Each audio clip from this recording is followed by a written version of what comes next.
نصیحت کی بات چاہے کڑوی ہو، نیک بیوی کی محبت چاہے بدصورت ہو، سیدھا راستہ چاہے طویل ہو، جن کو اللہ سے مانگنے کی عادت ہو وہ کبھی زندگی میں خالی ہاتھ نہیں رہتے۔ دو طرح کی محبتیں کبھی دکھ نہیں دیتی، ایک اللہ سے محبت اور دوسری اللہ کے لیے کی گئی محبت۔ صبر کرنے سے اللہ وہ بھی دیتا ہے جس کی امید نہیں ہوتی، اور مانگنے سے وہ بھی مل جاتا ہے جس کی امید ختم ہو جاتی ہے۔ تعلق برقرار رکھنا ہو تو اچھائی بیان کرتے رہو، اور تعلق ختم کرنا ہو تو سچائی بیان کر دو۔ پھل درخت کے اندر سے نہیں آتا، یقین نہیں آتا تو کاٹ کر دیکھ لیں، لکڑی ہی لکڑی ہے۔ رزق زمین کے اندر سے نہیں آتا، چاہے کھدائی کر کے دیکھ لیں، مٹی ہی مٹی ہے۔ یہ سب اللہ کے حکم سے ہے، چاہے وہ زمین سے نکالے یا آسمان سے اتارے۔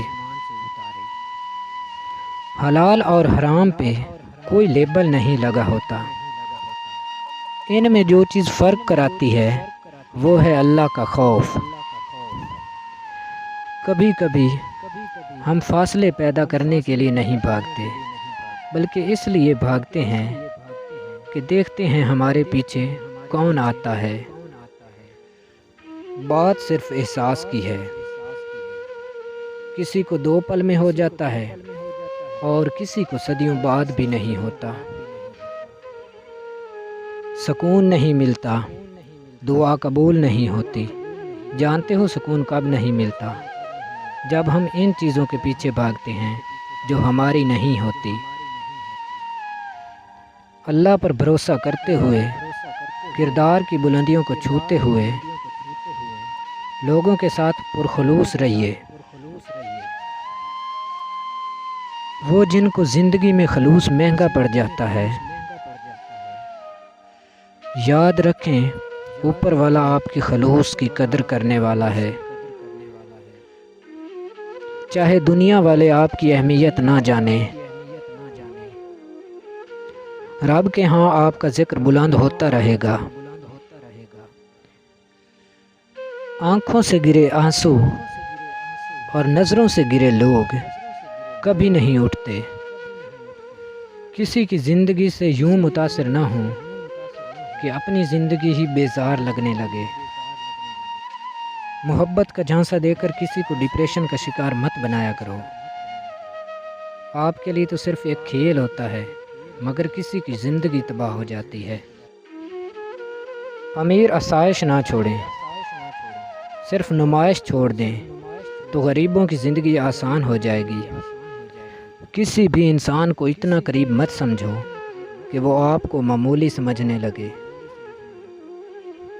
وقت اور سمجھ ایک ساتھ خوش قسمت لوگوں کو ملتے ہیں، کیونکہ اکثر وقت پہ سمجھ نہیں آتی اور سمجھ آنے تک وقت نہیں رہتا۔ ظالم پر رحم کرنا مظلوم پر ظلم ہے۔ جس لہجے میں بات کرو اس لہجے میں سننا بھی سیکھو۔ ایک حقیقت یہ بھی ہے کہ ہم اپنے سچے خیر خواہ سے زیادہ ان لوگوں کو مفلس سمجھتے ہیں جو ہماری ہاں میں ہاں ملاتے ہیں۔ بڑے خوش قسمت ہوتے ہیں وہ لوگ جن کے پاس مفلس، عقل مند اور دور اندیش بزرگ ہوتے ہیں، جو اپنے تجربے اور غلطیوں سے سیکھتے ہوئے اپنے بچوں کے مستقبل کو بنا دیتے ہیں۔ یہ مت سوچو کہ اللہ تمہاری دعا فوراً قبول کیوں نہیں کرتا، بلکہ یہ سوچو کہ اللہ تمہارے گناہوں کی سزا فوراً کیوں نہیں دیتا۔ مجھے سنتے تو بہت لوگ ہیں یا رب، مگر مجھے تیرے سوا سمجھتا کوئی نہیں۔